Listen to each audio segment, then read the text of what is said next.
Hello South Africa. Today is Friday, April 15, 2022, and here is news in a minute.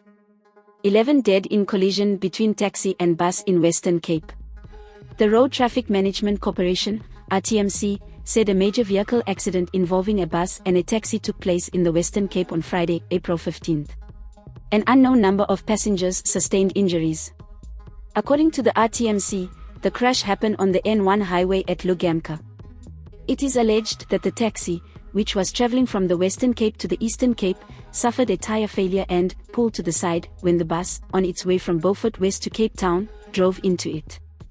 The accident took place at approximately 6 o'clock near the N1-736 en route marker. The RTMC initially said 4 of the deceased were traveling in the taxi and 6 were in the bus. It is unclear which vehicle the 11th victim was in. Recovery and rescue operations are still underway to look for possible further deceased people underneath the bus, said the RTMC shortly before 1300 hours. This is Leah for the South African.